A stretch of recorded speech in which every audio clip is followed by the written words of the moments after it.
Olá, bem-vindos ao programa de podcasts da Reorganiza Finanças à Prova de Crise. Eu sou João Moraes Barbosa, um dos sócios fundadores da Reorganiza, uma empresa que está ao dispor da educação financeira de todos os portugueses há mais de 10 anos. Temos como principal missão promover a liberdade financeira das pessoas através de formação, de informação e de um acompanhamento prático diário para potenciar as competências de todas as pessoas. Acreditamos que todas as pessoas têm capacidade para conquistar a sua autonomia financeira e é neste espírito de missão que convidamos todos a juntarem-se nestes cerca de 30 minutos de conversa, sempre com diferentes convidados muito inspiradores. E hoje temos connosco o Afonso Silva, vamos falar sobre perspectivas para 2024 do mercado imobiliário. Olá, Afonso. O Afonso é um amigo da Reorganiza há muito tempo, que está neste mundo de negócios há mais de 27 anos. Ao longo da sua carreira tem tido muitas responsabilidades de liderança e administração em diferentes organizações, diferentes setores de atividade. Portanto, tem uma experiência muito vasta que vai ter aqui um contributo muito interessante para nós, desde empresas de gestão de sistemas de informação, empresas de linha do setor público, privado, como a Accenture, Câmara Municipal de Lisboa, onde fizeste alguns trabalhos, a Glinta, a Soriana Seguros, enfim, e a CMVM. Hoje em dia, o Afonso é Operating Principal e Owner da KW Lead Santos e Restelo, portanto são dois projetos na área de imobiliário que têm uma experiência muito rica para nos trazer, um projeto que lançou por conta própria há cerca de 5 anos. Portanto, obrigado, Afonso, por estares aqui. É um gosto ter-te por cá, é um gosto falar contigo. E se calhar começávamos aqui uma pequena conversa, perceber um bocado do teu contexto pessoal. Uma coisa que eu gostava já de há algum tempo ter-te perguntado é como é que o imobiliário, enquanto negócio, entrou na tua vida? Jesus. Bem, bom dia, obrigado João pelo convite, em primeiro lugar. É realmente um gosto estar aqui a convite da Reorganiza, com quem temos uma ótima relação. A questão que estás a dizer, experiência vasta, de vir de trás e tal, às vezes nem me dou conta, realmente houve muita coisa, algumas que não estão aí. E a única coisa que diria é, também tentando responder à tua pergunta, como é que o imobiliário entrou na minha vida. Eu não sei se o que entrou na minha. Se te referes à experiência da KWD, eu não tenho a certeza que tenha sido o imobiliário que entrou na minha vida. O que entrou na minha vida foi uma empresa chamada Keller Williams, Ok. KW, que por acaso faz mediação imobiliária, e que me pareceu ser, enfim, resumindo muita coisa, um, no âmbito de um processo estrutural de mudança de vida profissional. Pela primeira vez fiz uma coisa minha, tinha tido responsabilidades sempre de administração, de liderança de organismos do setor público também, de empresas, sobretudo do setor privado, na área de consultoria de gestão, e decidi fazer uma coisa minha. Percebi que tinha que ter um parâmetro fundamental. Tinha que envolver a criação e desenvolvimento de organizações em escala, que é o que eu gosto de fazer, ou a transformação de organizações em escala, o que eu gosto de fazer, o que andei a fazer ao longo dos últimos anos nos vários setores em que estive, que não tinham nada a ver uns com os outros. E percebi basicamente, na verdade, tropecei na Keller Williams quando pensei o que é que eu vou fazer, digamos, de novo. Tiveram para ser coisas muito diferentes daquilo que estou a fazer hoje, desde startups tecnológicas, empresas de reorganização de empresas e uma série de outras coisas. Mas tendo literalmente tropeçado na Keller Williams, sem nenhum mérito para a Keller Williams, conheci, digamos, o Master, falei, etc. Percebi que era uma empresa que tinha aquilo que me pareciam ser os ativos essenciais para fazer aquilo que eu quero fazer. Desenvolver, criar e desenvolver organizações em escala. A Keller Williams prevê esse modelo, grandes centros de desenvolvimento de negócio, com um número de colaboradores muito elevado, porque criar e desenvolver organizações em escala não é mais do que dar crescimento, sucesso, bem-estar, acredito nas organizações como sedes de bem-estar, às pessoas que as integram. E a mediação imobiliária é um setor em que isso é muito viável. É tudo sobre isso. É tudo sobre dar crescimento, desenvolvimento organizacional, profissional, através da formação, do acompanhamento, da preparação, do rigor, para que possam desenvolver a sua atividade e ter resultados extraordinários, muito melhores, na esmagadora maioria dos casos, daqueles que têm enquanto estão nas empresas em que estiveram no mundo cooperativo. Portanto, não sei se Não, não, é muito é assim que interessante, vim mas passar. Sim. também podias ter desenvolvido projetos em escala, sei lá, vender pregos ou vender hambúrgueres, etc. Mas o mercado imobiliário em si, portanto, apaixonaste mais pela marca e pela empresa e não tanto pelo setor. Não, por uma empresa que tem no seu DNA o desenvolvimento de pessoas e a criação, digamos, de condições e instrumentos para desenvolvimento da atividade de pessoas e dar-lhes resultados profissionais.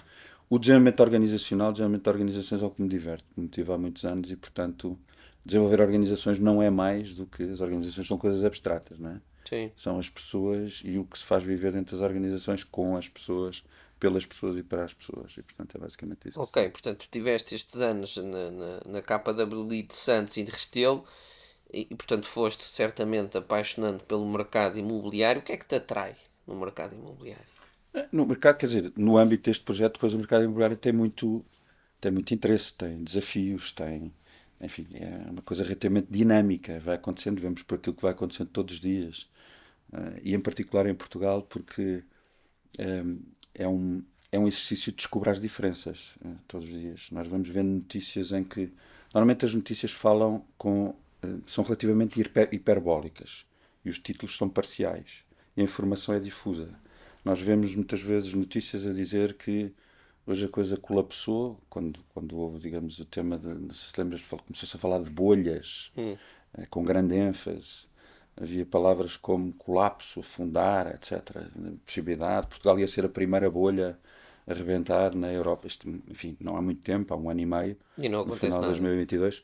Não, eu creio que nunca tiveram reunidas as condições nenhumas nos fundamentais do negócio para que houvesse uma bolha. Uma bolha é uma coisa que, por definição, existe quando alguma coisa vai explodir. Sim.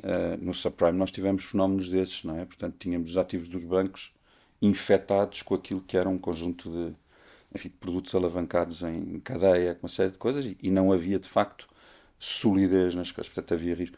Hoje não. Há mecanismos prudenciais que, entretanto, foram introduzidos, que há uma proteção completamente diferente. Uma coisa é subirem os preços e haver variação e haver um investidor que, eventualmente, tenha investido em determinado momento num ativo imobiliário que possa eventualmente vir a perder valor. Há vários países da Europa em que isto está a acontecer. Em Portugal ainda não, digamos, ainda não, e provavelmente não acontecerá, digamos, no curto prazo.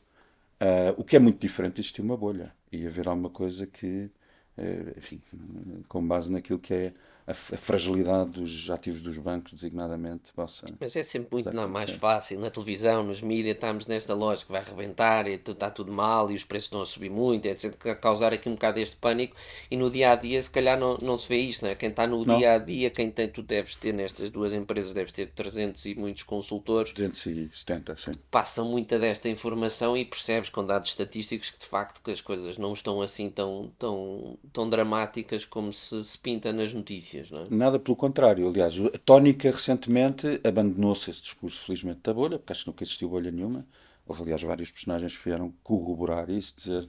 Lembro do Dr. António Ramalho, por exemplo, no Summit disse não há bolha, nem nunca existirá, ainda bem, que eu disse tudo com ele, digamos, há muito tempo. A tónica tem sido, aliás, outra. Há uma tónica de que os preços continuam a subir. E depois, normalmente, muitas vezes o discurso até é um bocadinho hiperbólico. Vêem-se notícias como preços disparam. Normalmente, com base nas duas últimas publicações do INE, o INE publica trimestralmente, normalmente com um trimestre de, enfim, de delay, Atraso, sim. atraso. O que é muito útil, naturalmente, porque o INE fala sobre números reais, não é? Portanto, há outras aproximações que são números, são asking prices nos portais imobiliários, confidencial imobiliário é uma aproximação, porque é uma amostra do mercado parcial, mas embora com bastante também rigor. Mas tivemos notícias como, enfim, eu lembro que a relativa ao segundo trimestre é, por exemplo, desaceleração dos preços em 17 dos 24 municípios mais populosos. Mas Lisboa continua a acelerar acima a valorizar acima da média nacional. Eu creio que isto é uma verdade matemática, não há dúvida, porque o valor mediano em euros de metro quadrado aumentou, mas eu creio que é essencialmente, e com base no testemunho dos tais centenas de consultores que temos no terreno, é essencialmente não necessariamente uma verdade, porque houve uma recomposição da procura. A nossa procura foi muito afetada pelo crédito. Os imóveis que deixam de se comprar, porque há menos um em cada quatro compradores afetados pelo fenómeno do crédito, se quiseres podemos falar um bocadinho melhor sobre isso, o aumento das taxas de juros, etc., na nossa procura, no nosso tecido de procura nacional, não afetam a amostra uniformemente. Claro. Tens Os de zonas 3 de milhões sol e outras continuam a não, sim. vender-se, os muito baratos também, os mediamente altos, segmento de médio alto também se continuam a vender, e é um segundo quartil, digamos, de procura que é afetado. O que quer dizer que, desaparecendo uma parte, a mediana pode andar para a direita sem que tenha havido aumento dos preços. A Certo. verdade é, sumariamente, digamos isto, não é? Certo, mas temos sempre Parece esta quase. questão e acho que deves, no teu mercado e na tua empresa, deves ter sentido isso pelo menos durante ali alguns meses, que é os clientes ou a procura de compra de casas estar à espera que os preços fossem cair, porque exatamente falava-se muito disso, que os preços vão cair, etc. E portanto isto retrai aqui um bocado a procura. Mas de facto os preços teimam em não cair, não é? Porque como é que se justifica isto, no Os, teu os entendimento? preços não caem porque, quer dizer, não têm caído e objetivamente não caem, sim, realmente. Embora haja ligeiras correções, já. Sabes que é preciso muito olhar para as letras pequenas das notícias e Hum, mesmo das publicações. Por exemplo, na terceira, já volto a porque é que não caem, porque é que acho que não caem. Por exemplo, na terceira, com os dados do INE, publicação recente, dia 6 de fevereiro, creio que no princípio deste mês, relativo ao terceiro trimestre do ano passado, houve uma variação do valor em euros por metro quadrado em Lisboa de menos 3% trimestral. ok. É quase flat, não tem nada, 4.180 euros para 4.160, já não, ou 200 euros para 4.167 por aí. De 3%. É quase irrelevante, mas é um indicador de tendência. As avaliações bancárias, por exemplo, que é mais um indicador, que é produzido naturalmente pelos bancos e tem, digamos, o seu contexto específico, mas nos últimos 2 meses tinha havido um recuo de 6 meses, em novembro, um recuo de 6 euros em 1.500 e tantos, e Hum, agora um novo recuperação. Estagnação, basicamente. As revisões de preços que estão a ser feitas pelos promotores, até os promotores, tipicamente atualizam em alta as suas tabelas de preços, atualizaram-nos em alta ou tem ligeira correção no final do ano passado, em ok. baixa, o que é indicador de que há uma estagnação, digamos, dos preços. Os preços não caem, mas também não aumentam, digamos, de Sim. forma significativa. Porquê é que não caem?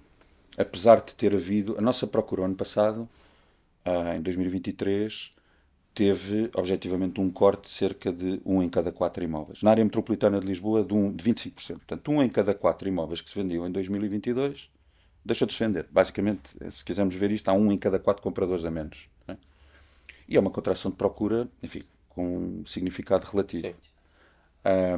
O que acontece é que a nossa oferta é muito insuficiente.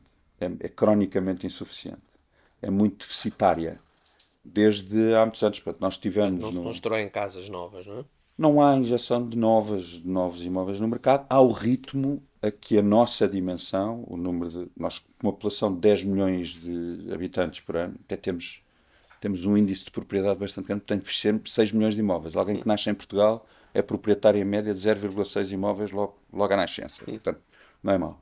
Mas para teres uma ideia, por exemplo, na Suécia que tem também 10 milhões de habitantes, a Suécia injeta cerca de 100 mil imóveis por ano no mercado, que é o número que nós devíamos estar a injetar para a nossa dimensão. Isto pressupondo níveis de ciclos de vida dos imóveis, etc., até com critérios contabilísticos. Nós injetamos um quarto disto. E, portanto, na Suécia o que aconteceu, aí sim, porque houve uma contração da procura, houve uma correção dos preços. Os preços desceram, chegaram a descer 16%, estavam a descer 12% agora. Porquê? Porque o mercado funciona, a lei da oferta e da procura. Portanto, há oferta que, sendo excessiva porque não há procura, excessiva, torna-se excessiva porque não há procura suficiente e os preços desvalorizam. Em Portugal isso não aconteceu porque, mesmo havendo uma contração da procura, como a oferta é insuficiente, Isso vai os continuar preços. assim, não é? Portanto, é difícil pôr mais casas no mercado, demora sempre 3 4 2 3 4 5 Anos e anos a anos. construir, não O é? tema é esse. Vamos ver, nós, no, se quiseres, há vários estudos e até dados, incluindo do INE, nós tivemos décadas particularmente prósperas na construção. No princípio do século, 2013, eu creio que foi o ano em que tivemos o maior número de imóveis injetados no mercado, cerca de 130 mil imóveis. A partir daí, a coisa, Sempre a repara, cair. com o subprime, por exemplo, depois com a Troika, aí sim houve uma contração muito significativa. O subprime a nível global, com um impacto grande no mercado imobiliário, e nós somamos a isso em Portugal não só o efeito que existia a nível mundial, mas o efeito da Troika em Portugal, nós, enfim, os Sim. italianos, o sul da Portugueses. Europa, os bandidos do sul da Europa que só faziam as neiras. E isto, obviamente, teve impactos económicos. As pessoas não tinham com comprar, houve dificuldades, como todos sabemos. Os bancos não tinham como emprestar. Portanto, mesmo que um promotor quisesse, sabendo que não havia quem comprasse, promover, também não tinha quem lhe emprestasse dinheiro. Os bancos estavam de rastros, como Sim, saberás melhor que eu, estiveste sempre neste setor. E isto, sendo um negócio de cauda, de facto, a promoção e a nova oferta, é uma coisa que não é juntar, não é estalar os dedos e está lá um edifício, não, quer dizer, eu penso promover, faço um business plan, submeto ali, faço um projeto, um licenciamento, etc, etc. Anos e anos, digamos, disto. Quando há uma contração destas intenções, aquilo que acontece é o que sentimos é este vale de oferta depois nos anos seguintes.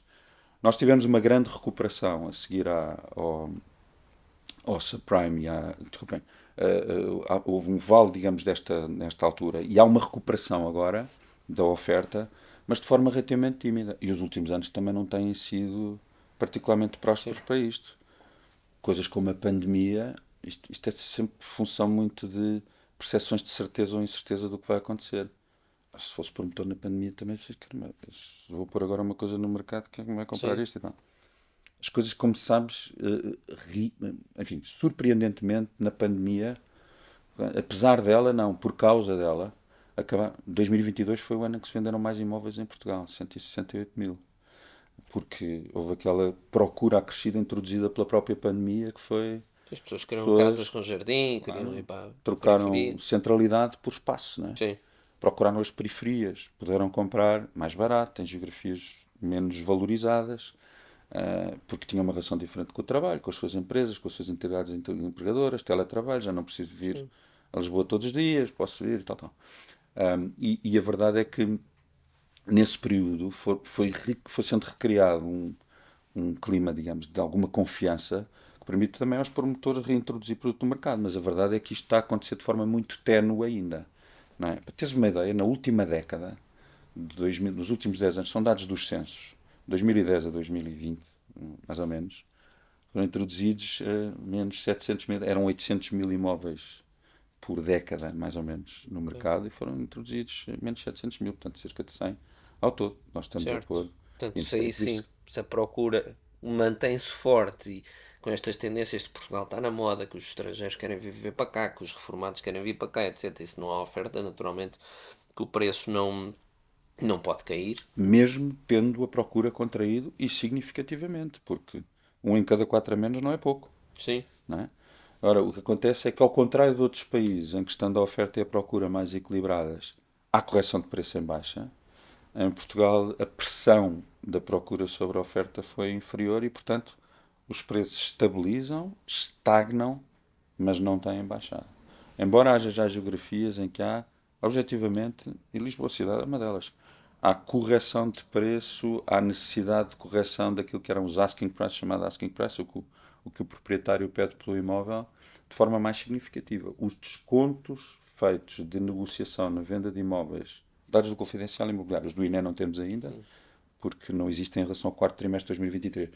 Os descontos feitos no último trimestre do ano passado foram superiores àqueles que foram feitos no terceiro trimestre. São tudo indicadores de há que há uma também é um bocado permeabilidade. um alinhamento de expectativas entre quem quer vender e quem quer comprar, não é? Porque eu também posso pedir tudo o que quero, mas se o mercado não me quiser pagar, portanto eu vou ter que ajustar a minha expectativa. Mas tudo esta tendência que tens estado a falar, isto para um investidor imobiliário dá aqui alguma segurança, não é? Portanto, eu sabendo que não há oferta, se eu meter uma casa no mercado, com alguma probabilidade vou conseguir vender o imóvel com um preço relativamente justo, não é? Eu acho que o preço justo é sempre o preço que o comprador decide. Ponto Sim. final. A gente esquece às vezes que um Mas eu também negócio posso não querer imobiliário é vender, sempre não feito é? que são os compradores que mandam Sim. no mercado. Ponto final, parágrafo, porque só há negócio se alguém decidir comprar pelo preço que considera adequado e tal. Para um investidor, eu acho que se for verdadeiramente um investidor, depende do perfil do investidor. Um investidor em imobiliário é alguém que investe e está disposto a ter um retorno disso 10 anos depois, ou 15, ou seja o que for. Sim.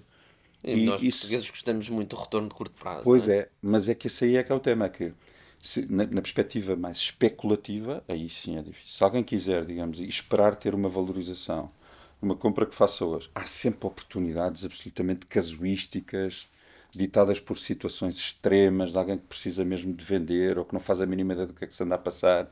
Enfim, mas são exceções absolutas, porque aquilo que está a acontecer é, com todos os indicadores, estabelecem, indicam que não vai haver nem grandes descidas, nem grandes subidas de preços em Portugal nos próximos anos. Se me perguntasse o que é que vai acontecer, porque todos os indicadores aquilo que falam já não há uma estagnação de preços, também não vai haver uma correção, nem para os compradores que esperam que exista o saldo do século. Eu vou ter, porque vai haver aqui uma grande contração, porque há uma contração de procura, porque os indicadores económicos e os fundamentais, as taxas de juros, não me parece que se vão alterar muito daquilo em questão agora. Houve uma contração de procura que agora se vai manter a níveis. E agora, se vimos as taxas de Nós juros a cair, estamos se calhar isso pode ter aqui um aumento de procura também, por causa do crédito de habitação mais barato. Sim, mas esse aumento das taxas, isso também já Está. podemos ir, mas deixa-me só dizer, é que para um investidor que o seja verdadeiramente, investir em imobiliário, em princípio, é sempre uma boa opção. Porque o imobiliário demonstram todas as séries históricas que têm valorizações notáveis desde que a longo prazo. Sim, Não é? fala-se muito que 10 o anos, preço 15 imobiliário anos, acompanha a evolução da inflação e, portanto, há sempre uma inflação, tem supostamente. superado a evolução da inflação, não é? Nos últimos anos, há comparações do Eurostat, a valorização dos imóveis em vários países da Europa, em Portugal foi quase 80% nos últimos 13 anos. São números do Eurostat. Assim, 80%, se fizermos taxas É agregadas muito, sim. de valorização. Isto também é um exercício um bocadinho falacioso, porque o ponto de partida era um ponto de partida particularmente baixo, Sim, se que é quando recuares mais estávamos uns no anos, vale da sim. Troika e tal. Mas, de qualquer maneira, aquilo que as séries históricas todas demonstram é que existe sempre valorização de um imóvel a longo prazo. Portanto, no Portanto, teu ponto de vista, é sempre bom investir em imóveis. tem, a realidade tem demonstrado isso, não é? Tem havido sempre uma valorização consistente. Há ciclos económicos e também ciclos no setor imobiliário, mas que são superados a longo prazo, são ultrapassados, desde que haja, digamos, um investimento e uma expectativa de que este é um ativo que eu vou manter, carteira, que tem uma valorização em si mesmo e que ainda por cima pode ser rentabilizado. Porque Sim. uma coisa é mantê-lo parado a ganhar pó, outra coisa é, por exemplo, tê-lo arrendado e, obviamente, Buscar ter um 5, ativo vivo, 6% ao ano, sim. então, com certeza. Portanto, ainda com taxas de rentabilidade que E tu permitam. investes em imóveis? Gostas desse investimento na tua Isso é esfera uma pessoal? Eu tenho, enfim, investi em imóveis sempre casuisticamente ao longo da vida, sem filo. Às vezes naquela perspectiva clássica do, enfim, na segunda habitação, a casa de férias, todos queremos, acaba por só por nos prender as opções todos os anos, sentimos na obrigação de ir passar férias àquele mesmo Sim. sítio. E isso é, não sei, há um livro que é o livro do Robert Kiyosaki, que é o pai rico, pai pobre, que Que diz traz que o isso é livro um primeiro que passivo eu. porque tira dinheiro do São bolso, não é? passivos, não é? Porque são custos. Outra coisa é ter um imóvel que se possa efetivamente pôr no mercado e arrendar. E é um imóvel, no fundo, é pensar, é alguma coisa que eu compro e que sei que se vai valorizar a prazo, não é? 10, 15 anos depois é imensamente provável que tenha um valor significativamente superior ou superior, e que possa ter, digamos, a ser rentabilizado, sobretudo se o puser, se o arrendar, Sim, digamos, portanto, se aí tiver, digamos, depreendo em que arrendamento. preferirias E, eventualmente o portanto, sim. investimento da compra para arrendamento, não é? Nesse caso, sim, quer dizer, se for um ativo de longo prazo, é quase absurdo não o fazer, não é? Porque é ter. Há impostos que se pagam, há custos de manutenção, há condomínios, normalmente, etc. Isso pode ser um passivo, são só custos. Ou é alguma coisa que eu, digamos, que adquiro para rentabilizar, incluindo, como sabe o meu amigo que escreveu um livro chamado Guia do Investimento Imobiliário, incluindo para quem é investidor e quer ser investidor mesmo, depois recorrendo, rentabilizando os seus capitais próprios e o que investe, recorrendo a crédito É. bancário, etc., para fazer e recuperando Um bocado esses a custos. lógica daquilo que escrevemos no Guia do Investimento Imobiliário é exatamente, e toca-se em muitos dos pontos que falas, que é um investimento para o longo prazo. Portanto, nós começámos a investir quando éramos mais novos, um investimento para o longo prazo, pensar, pá, vai ser o meu PPR, vamos pensar nisto no futuro, e de facto é lógica de ir investindo com recurso a endividamento, que o endividamento não deixa de estar relativamente barato. Nós conseguimos ter taxas de retorno muitíssimo superiores àquilo que nos custa o endividamento e temos alguém que nos está a pagar Isso mesmo. a prestação ao banco e ainda sobra alguma coisa por isso. E portanto também sou dessa opinião que investir em imóveis é extraordinário para nesta lógica da independência financeira, e nós aqui procuramos defender, e certamente os teus consultores e tu falas, que não é preciso ter imenso dinheiro para investir em imóveis. Tendo um bom financiamento, eventualmente tendo parceiros que nos ajudem a fazer uma boa aquisição, não precisamos de ser milionários para entrar neste negócio. Claro que sim. Isso para quem é investidor, olha para o Excel, não é? Olha Sim, para o Excel e é fácil fazer essas coisas. É também certo uma coisa, é que os anos que tivemos de dinheiro barato como nunca são irrepetíveis. Esses anos tornam, enfim, mais apetecível fazer isso, porque realmente o crédito é muito barato, Sim, tem mas custos tinhas muito taxas de baixos. 0, hoje tens taxas de Taxas, 3, claro. portanto não é Sim, sim, assim. mas há uma alteração Sim, significativa. É que de menos 0,5 de Euribor que tínhamos em janeiro de 2022, que era mais ou menos o que tínhamos sim, nas tens Euribors no a 6, 4. para 4% vão 9 vezes. Esquece que, não é? É verdade. E a verdade é que isso para um investidor, se calhar menos profissional, mas rigoroso, também acaba por dissuadir um bocadinho estas. Não, agora o crédito está muito caro e portanto eu não vou ter. Assim. Bom, há uma coisa que é certa: as rendas têm aumentado, em particular, digamos, em Lisboa e no Porto, em geografias mais valorizadas, têm aumentado de forma muito significativa. Isso aconteceu, em particular, no último ano. Portanto, isto quer dizer, na perspectiva de um investidor, dizer assim, ok, eu tenho crédito mais caro, mas também posso aplicar rendas mais caras, portanto, tenho a Portanto, é ele recuperação, digamos, mantém, deste sim. investimento. As rendas aumentaram de forma significativa, embora estejam, felizmente, a corrigir. E até, números de confidencial imobiliário, agora, até em baixa, no último trimestre de 2023, em Lisboa houve uma correção do valor das rendas, médio de 2,2%. E por Certo. isso aumentaram muito, mas agora também estão a corrigir, ainda bem, porque isto começa a continuar a aumentar. Sim, É pois as uma, pessoas não têm casas para com viver, não é? certeza. E sim, o investimento imobiliário acho que é um tema bastante rico e podemos falar bastante mais sobre ele. Agora, aqui uma perspectiva mais pessoal. Qual é que foi o principal ensinamento que tu tiveste sobre dinheiro e sobre investimentos quando eras mais novo? Isso é uma pergunta difícil. Sobre dinheiro e sobre investimento. Bom, há uma coisa que um bom ensinamento sobre dinheiro, mas é que essa coisa filosófica é que o dinheiro deve estar numa prioridade de vida, digamos, muito lateral, não deve ser a primeira. Porque normalmente temos mais opções de vida. É uma variável importante, todos precisamos de pagar contas, mas a Sim. segunda, eu diria, dinheiro para ganhar pó é uma coisa que é, no mínimo, a perda de uma oportunidade, não é? E É perdes claro que é dinheiro por causa da muito, é um inflação também. compromisso, claro.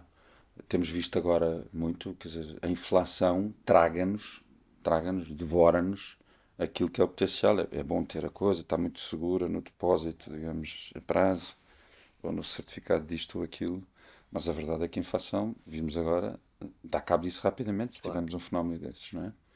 Até porque nem sempre as taxas de juros passivas, as de depósito a prazo, acompanham, pelo menos com a velocidade certa, como temos visto nos últimos anos. Não subiram à mesma velocidade que subiram as taxas de juros de Sim. crédito à habitação.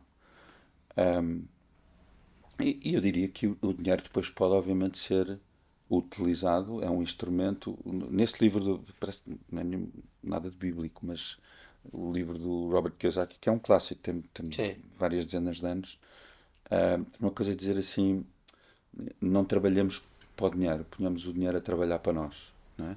E quando consideramos o dinheiro ele próprio um ativo que podemos usar, aquilo que estavas a dizer, posso investir comprando dinheiro para me ajudar a ter uma maior rentabilidade com capitais próprios. Portanto, eu diria que esta é uma forma de, se calhar, o Sim. dinheiro, digamos. E acho que tocas aí em dois pontos que eu gostava de reforçar, que é exatamente esta questão de que, e é um bocado a ideia que nós temos quando se fala da boa ou má gestão do dinheiro, é exatamente não considerarmos o dinheiro como algo central nas nossas vidas, obviamente que é importante e obviamente que deve ser rentabilizado e deve ser usado de forma responsável e termos responsabilidade social como usamos o dinheiro e como também o tratamos nas empresas e nos negócios, etc.